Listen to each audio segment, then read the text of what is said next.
43 million Americans are on the move. Across the country, the long Thanksgiving weekend got off to a hectic start. Weather forcing more than 200 flight cancellations today because of snow, ice, and wind. In North Carolina, a tornado blew the roof off this condominium, snapped trees, and down power lines. Look at the map tonight. Most of the trouble in the Northeast. Parts of the country bracing for more cold and wind on the way. Our extreme weather team is tracking it all, and we begin with ABC's meteorologist, Ginger Z. Good evening, Ginger. Hey, good evening, George. Who doesn't love a nice cold rain to kick off the holiday? Well, behind me, you can see the balloons that will go up tomorrow, likely. We'll be talking about that in a bit. But first, I want to show you the wreck that this storm left behind. Sliding into the holiday from the Carolinas to New England, trudging through nasty wind and driving rain. The timing of this storm? Just cruel for the 39 million of us hitting the road this Thanksgiving. The pre-holiday hustle clogged in Tennessee, an oil tanker flipped. In Boston, gusty winds near 40 miles per hour. And in Atlanta, snow, the first measurable November snow that they've had since 1975. Along the East Coast, we've had a solid soaking with at least 1 to 2 inches of rain almost everywhere. In North Carolina, they're cleaning up after 2 tornadoes sliced into buildings, tossing debris. When we heard it, it was just a high-pitch whistle-like. And less than 24 hours after those tornadoes, snow. It's snowing pretty heavy right now. The roads look like they're pretty slick. They're used to that in Buffalo, New York, but tires were spinning today from there to lake-effect snowland in southwest Michigan, as travelers fought through those freshly frosted streets. And no, it isn't horrible everywhere. They're loving the snow at ski resorts like this one in Michigan. Whether or not, more people on the roads does mean more accidents.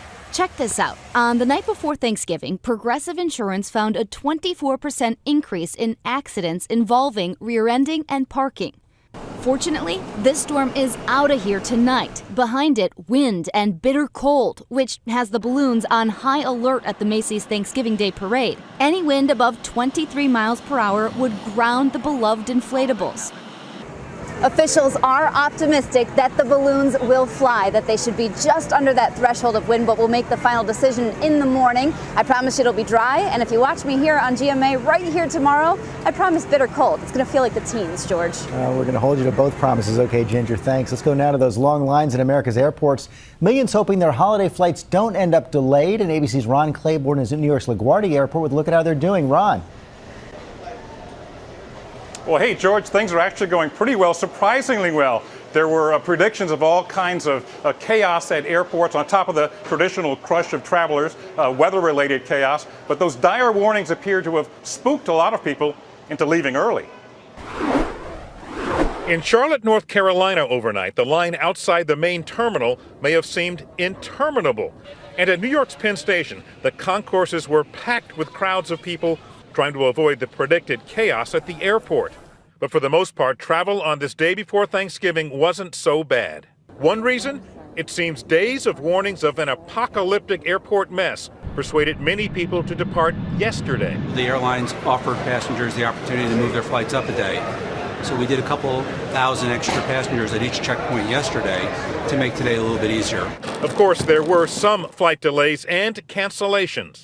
Kelly Johnson got to LaGuardia Airport at 8 o'clock this morning for a 10:20 flight from New York to Raleigh-Durham. I asked one of the American Airlines representatives. They say, I'm sorry, ma'am, your flight has been canceled. No one told you? No one notified me, no. 7 hours after she got here, she finally made her way to security. In Atlanta, we met Rory Shelton, who didn't care if there had been a snarled mess at the airport. And you're waiting? My husband, I'm sorry. And where's he been? Afghanistan. She was waiting for her husband, Army soldier Jason Shelton, due to arrive today. We're just ready for him to be home. And on this eve of Thanksgiving, these images from airports around the country. A weary Santa waiting to tackle the security line at Chicago's Midway Airport. And at O'Hare Airport, also in Chicago, a little boy waiting to board a plane wearing what has got to be the best turkey cap, well, ever. And if you're still traveling tonight, the TSA has these tips. You can bring pies through the security checkpoints, even turkeys. This as long as they're not live turkeys. And cranberry sauce, that is considered a liquid. It has the same limitation as any other liquid, 3 ounces. And George, all of those people traveling this week eventually are going to have to go back home. The vast majority of them travel the Sunday after Thanksgiving. This coming Sunday has the potential to be a real travel mess. George. That could be a big one. Okay, Ron, thanks very much.